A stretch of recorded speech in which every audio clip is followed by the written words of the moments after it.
Dalam dunia glamor yang dipenuhi sorotan kamera, tepukan gemuruh dan mata-mata yang sentiasa memerhati, ada satu momen yang tidak disangka-sangka menggoncang seluruh industri hiburan tanah air ketika Nilova, ikon kecantikan dan kebijaksanaan, mengumumkan dia telah memilih Haris Ismail sebagai teman hidupnya.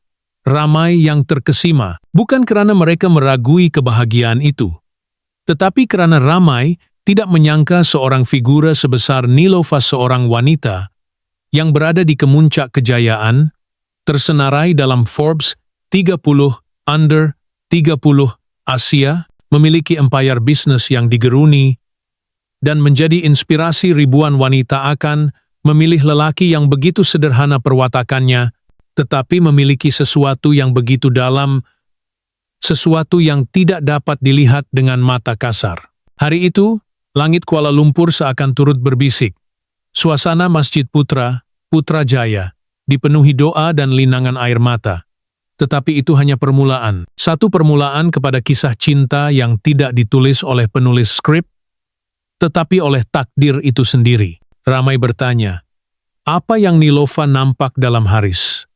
Lelaki itu, yang lebih dikenali dengan nama Puris, bukanlah selebriti dengan kemasyhuran melangit. Tetapi ada sesuatu tentang dirinya, ketenangan, keikhlasan, dan iman yang terpancar dari setiap bicara. Dan mungkin itulah yang mencairkan tembok batu hati seorang Nilova yang selama ini tampak begitu kebal dengan cinta. Nilova bukan wanita biasa.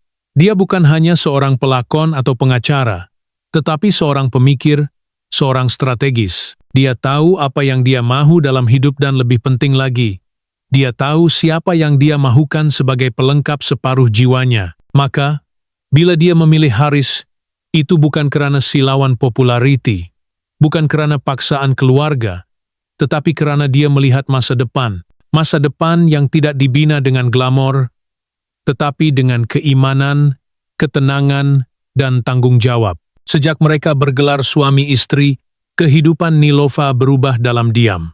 Bukan berubah menjadi sesuatu yang asing, tetapi sesuatu yang lebih murni. Dia tidak lagi hanya tampil sebagai figura glamor, tetapi sebagai wanita yang tenang, ibu yang penyayang, dan istri yang setia. Setiap gambar yang dikongsi bersama Haris dan anak-anak mereka memancarkan sinar yang sukar diterjemahkan.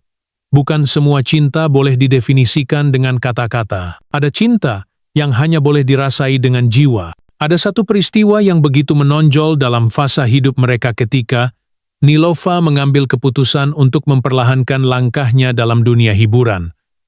Ramai menganggap dia meninggalkan segalanya. Tetapi hakikatnya, dia tidak meninggalkan apa-apa, malah sedang menghimpun segalanya yang lebih bermakna, ketenangan jiwa, keluarga yang diberkati, dan kehidupan yang lebih terarah. Dan siapa yang berada di sampingnya ketika semua itu berlaku? Haris. Lelaki itu bukan hanya suami, tetapi sahabat rohani. Dalam setiap keputusan besar Nilova, ada Haris di sebelahnya, bukan mengawal, tetapi memimpin dengan hikmah. Ramai yang melihat pasangan ini sebagai simbol cinta Islami modern. Namun di sebalik semua itu, mereka hanyalah dua manusia yang saling melengkapi, saling memperbaiki, dan saling belajar. Mereka tidak sempurna. Pernah ada kabar angin, pernah ada bisik-bisik sumbang, tetapi cinta yang berasaskan keimanan tidak mudah goyah. Ia mungkin diuji, tetapi tidak akan hancur. Ia mungkin digoncang, tetapi akan kembali berdiri lebih teguh. Dan ketika anak pertama mereka lahir, ia seolah-olah menjadi pelengkap kepada naratif cinta ini. Seorang putera kecil yang menjadi saksi betapa dua insan ini benar-benar ditakdirkan bersama. Senyuman Haris ketika mendukung anak mereka, dan mata berkaca Nilova yang menyaksikannya, menjadi bukti cinta mereka bukan sekadar gimmick, tetapi sebuah perjalanan yang benar-benar menyentuh langit dan bumi. Nilova, wanita yang dahulunya dikelilingi lensa kamera dan pentas peragaan, kini memilih pentas yang berbeza, pentas keluarga, pentas iman, pentas kehidupan yang sebenar. Dan Haris, lelaki yang mungkin tidak sehebat selebriti di luar sana, tetapi cukup hebat untuk menenangkan ribut dalam hati seorang wanita sehebat Nilova. Apa yang sebenarnya terjadi di balik tabir rumah tangga mereka? Bagaimana mereka menyeimbangkan antara populariti, tanggung jawab agama, dan amanah membesarkan anak-anak? Apakah cabaran-cabaran yang mereka hadapi? Dan bagaimana mereka kekal berdiri bersama saat ramai pasangan lain tewas dalam ujian dunia? Mungkin, dalam keheningan malam dan sujud panjang mereka, tersembunyi rahasia paling dalam tentang cinta yang tidak pernah mereka pamerkan di media sosial, cinta yang tidak butuh pengakuan dunia, tetapi hanya mengharapkan redha yang esa. Pagi itu, matahari menyelinap perlahan ke celah-celah langsir linen berwarna krim di ruang tamu rumah mereka. Rumah itu tidak terlalu besar, tetapi cukup untuk menciptakan rasa tenang. Dinding berwarna putih tulen, rak buku yang tersusun kemas, dan suara kecil yang sedang membebel dari bilik mainan. Di dapur, bunyi senduk kayu beradu dengan periuk perlahan-lahan menghidupkan pagi. Haris sedang membuat teh, sesuatu yang menjadi rutinnya sejak beberapa bulan lalu. Tangannya cekap, tetapi sesekali matanya menoleh ke arah jam dinding. Nilova belum keluar dari bilik, dan saat pintu bilik terbuka, keluar seorang wanita dengan senyuman yang tidak pernah berubah sejak hari pertama mereka kenal. Rambutnya disembunyikan di balik hijab, tetapi sorot matanya jelas, menyimpan letih-letih seorang ibu, tetapi juga bahagia seorang istri. Dia memeluk Haris dari belakang. Satu gerakan kecil yang selama ini tidak pernah gagal membuatkan Haris tersenyum. "Semalam awak tidur pukul berapa?" tanya Haris, sambil menuangkan teh ke dalam cawan kesayangan Nilova, cawan putih dengan lukisan bunga ros kecil di tepi, yang dibeli mereka di Istanbul semasa bulan madu. Jam 3. Muhammad tak mahu tidur. Asyik mahu bercerita pasal bintang. Katanya, nak jadi angkasawan, balas Nilova. Ketawa kecil. Anak mereka, Muhammad Iskandar, kini berumur 4 tahun. Bijak, petah, dan penuh rasa ingin tahu. Setiap malam dia akan menunggu ayahnya pulang dari masjid dengan berjuta soalan tentang bintang, tentang nabi, tentang kenapa air mata itu masin. Haris akan duduk bersila atas lantai ruang tamu, dan Nilova akan memerhati dari jauh. Kadang sambil melipat baju, kadang hanya berdiri diam di belakang langsir, menikmati momen itu seolah-olah mahu membekukannya dalam waktu. Ada satu malam yang tidak akan Nilova lupakan. Muhammad demam panas. Jam 3 pagi. Seluruh rumah sunyi, kecuali suara kecilnya merintih dan tangisan halus yang menyentap dada. Haris sedang sholat tahajud, dan Nilova, dalam panik, coba menurunkan suhu anaknya dengan kain basah. Tapi tubuh kecil itu menggigil. "Sayang, bangunlah. Dia panas sangat." Suaranya bergetar. Selesai sholat, Haris datang dan meletakkan tangannya di dahi Muhammad. "Mari, kita baca surah Ruqyah dulu. Tenangkan hati dia." Dan disitulah Nilova menyaksikan sesuatu yang lebih dalam dari apapun seorang lelaki yang tidak panik, tidak menuding jari, hanya sabar dan yakin dengan kuasa Allah. Malam itu, mereka duduk di sisi katil Muhammad hingga subuh. Tidak banyak bicara, hanya zikir, selawat, dan sesekali senyuman menyapa di antara keletihan. Dan dalam sunyi yang syahdu itu, Nilova tahu, dia sudah memilih lelaki yang tepat. Dia teringat saat awal perkawinan mereka, ketika semuanya masih serba asing. Nilova, yang sudah terbiasa dengan jadwal padat kamera dan produksi besar, kini perlu belajar tentang rutin rumah tangga, belajar menghidupkan dapur, mencuci sendiri pakaian, dan mendidik hati untuk lebih tenang. Haris pula, walau lembut dan bertolak ansur, ada prinsipnya. Mereka pernah berdebat kecil tentang cara didik anak, tentang hal kecil seperti memilih sekolah tadika. Tapi perbezaan itu bukan jurang, malah menjadi jambatan untuk mereka saling melengkapi. Apa yang luar biasa ialah bagaimana Haris tidak pernah mencoba untuk mengubah Nilova menjadi seperti yang dia mahukan. Dia tidak pernah menyuruh Nilova berhenti bekerja, tetapi dia menawarkan pandangan.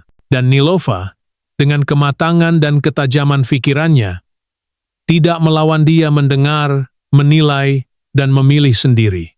Dalam proses itu, dia perlahan-lahan menjadi versi terbaik dirinya. Bukan karena dipaksa, tetapi karena dicintai dengan cara yang benar. Di mata umum, Nilova tampak sempurna. Tetapi hanya Haris yang tahu, sisi-sisi rapuh dalam dirinya, rasa cemas yang datang tanpa sebab.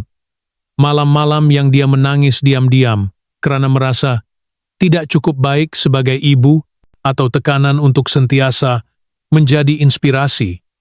Walaupun hatinya hanya mahu menjadi wanita biasa. Dan Haris akan memeluknya, tidak berkata banyak, hanya membisikkan, Allah tidak pilih orang sembarangan untuk lalui ujian besar.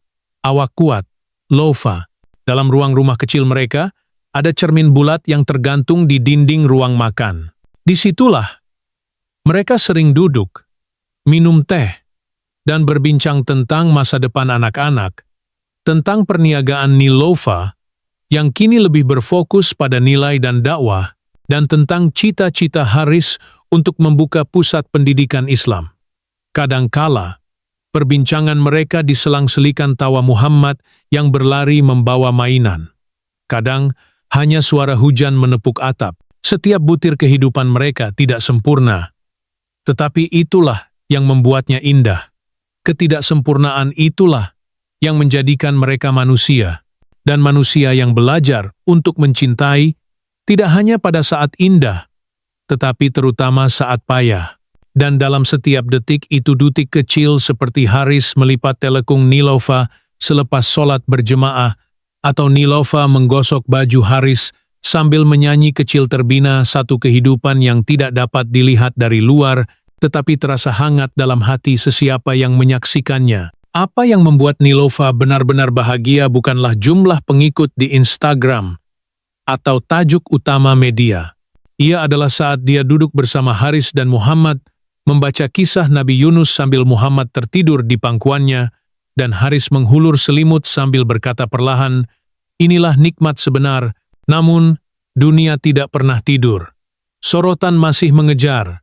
Adakah cinta mereka akan terus bertahan di tengah ujian dan fitnah? Adakah anak-anak mereka akan membesar dalam suasana yang seimbang antara agama dan dunia modern? Dan apakah akan datang satu masa di mana segalanya diuji sedalam mungkin? Karena kisah sebenar cinta bukan diukur pada permulaannya, tetapi pada bagaimana ia bertahan, mengakar, dan memberi teduhan saat badai datang bertalu-talu. Beberapa minggu setelah hari lahir Muhammad yang keempat, sesuatu berubah. Bukan sesuatu yang bisa dilihat jelas oleh mata kasar, tapi ada angin lain yang bertiup di dalam rumah itu. Nilova mulai termenung lebih lama dari biasa. Duduk di tepi jendela selepas subuh sambil merenung langit. Haris perasan, tetapi dia tidak bertanya. Dia tahu istrinya bukan jenis yang mudah membuka cerita bila hatinya bergelora. Dia akan diam, menyimpan, dan hanya memberi isyarat melalui bahasa tubuh tangan yang menggenggam erat sejadah, senyum yang tidak sampai ke mata, atau tangisan perlahan ketika semua sudah lena. Malam itu, Nilova membuka buku nota kulit berwarna coklat gelap, buku yang tidak pernah dilihat Haris selama ini. Di dalamnya, ada coretan tulisan tangan. Sebahagian berbentuk doa. Sebahagian lagi, seperti luahan hati yang panjang. Di antara lembarannya, terselit gambar lama, gambar Nilova semasa zaman remaja. Ketika dia baru saja memenangi pertandingan Dewi Remaja. Wajahnya muda, ceria, penuh cita-cita, tapi matanya ada sesuatu di situ. Seperti rahasia yang sudah lama disimpan dan belum pernah diungkap kepada sesiapapun, termasuk Haris. Pagi berikutnya, Nilova memandu seorang diri ke sebuah tempat yang tidak pernah disebut sebelum ini. Haris bertanya hanya sekali, dan dijawab dengan senyuman kecil, saya cuma nak ziarah tempat lama. Dia tidak menyoal lagi, tetapi setelah Nilova pergi, Haris duduk sendirian di ruang tamu dan melihat ke arah rak buku mereka. Tangannya secara tidak sengaja menarik keluar sebuah buku tua yang tertutup debu, dan di dalamnya, dia menemukan sekeping kat-kat dengan tulisan tangan berbunyi, jika satu hari nanti aku pergi tanpa menjelaskan semuanya, jangan cari jawaban daripada manusia. Cari dari Tuhan yang mengatur takdir. Haris mengerutkan dahi. Tulisan itu jelas milik Nilova. Tapi kenapa ia disembunyikan di situ? Dan untuk siapa pesanan itu sebenarnya?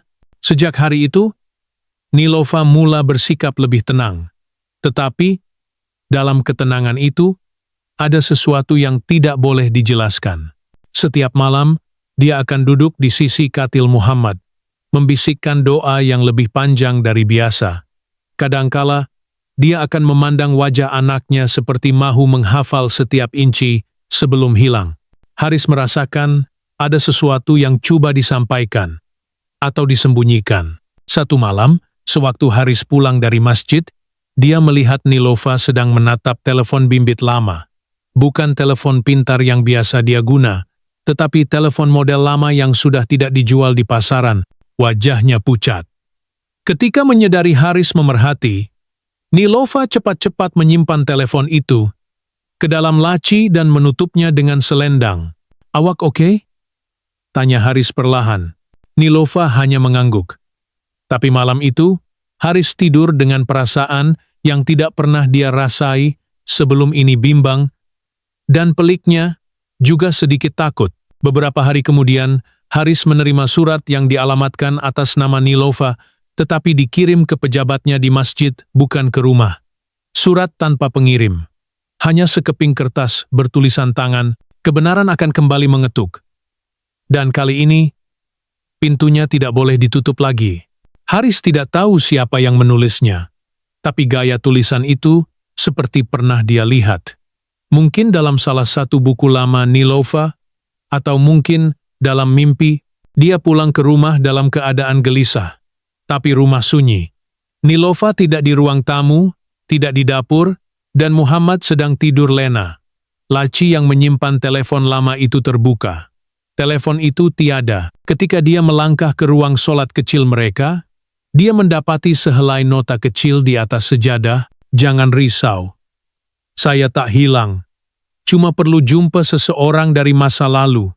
Jangan tunggu saya malam ini." Dan benar, malam itu Nilova tidak pulang. Haris duduk lama di ruang tamu. Tangannya menggenggam erat tasbih. Jiwanya berkocak. Tapi dia tidak tahu apakah ini hanya tentang masa lalu Nilova yang belum selesai, atau sesuatu yang lebih dalam, sesuatu yang mungkin dia tidak pernah dijangka akan bersangkut dengan keluarganya. Beberapa hari kemudian, Nilova kembali. Wajahnya letih, tetapi matanya tenang. "Ada benda yang saya belum cerita," katanya. Haris menunggu, tapi sebelum dia sempat berkata lebih lanjut, Muhammad berlari masuk, memegang sekeping kertas yang sudah dilukis dengan pensel warna, sebuah rumah kecil, sebatang pokok besar, dan langit yang penuh bintang. Di sisi rumah itu ada 3 orang. Dan di belakang, seseorang yang berdiri jauh. Bayangnya panjang, hitam, tidak berwajah. "Ini siapa?" tanya Haris sambil menunjukkan pada bayang itu. Muhammad hanya menjawab, "Dia cakap, dia rindu mama," dan saat itulah Nilova terdiam. Lama, ada kisah yang belum diceritakan. Ada seseorang atau sesuatu dari masa lalu yang masih memanggil, dan walaupun cinta mereka kuat, walaupun keluarga mereka tampak sempurna, ternyata ada benang takdir yang masih belum terurai. Dan mungkin tidak semua cinta dibina atas asas yang kita sangka. Kadang, ia dibina atas janji yang lama terikat, doa yang lama tersimpan, dan rahasia yang tidak pernah benar-benar terkubur. Beberapa hari selepas peristiwa itu, kehidupan kembali seolah-olah normal. Nilova tidak berkata apa-apa lagi tentang kepergiannya malam itu. Tidak menjelaskan siapa yang dia jumpa, atau mengapa bayangan dalam lukisan Muhammad kelihatan seakan mengenali mereka. Haris tidak bertanya, bukan karena dia tidak mau tahu, tetapi karena dia tahu ada soalan yang bila ditanya, akan membuka pintu-pintu yang lebih baik dibiarkan tertutup. Sekurang-kurangnya untuk sekarang. Namun, normal itu terasa lain. Sunyi rumah mereka bukan lagi sunyi yang menenangkan. Ia adalah sunyi yang penuh tanda tanya. Sesekali, Haris memerhatikan Nilova dari jauh.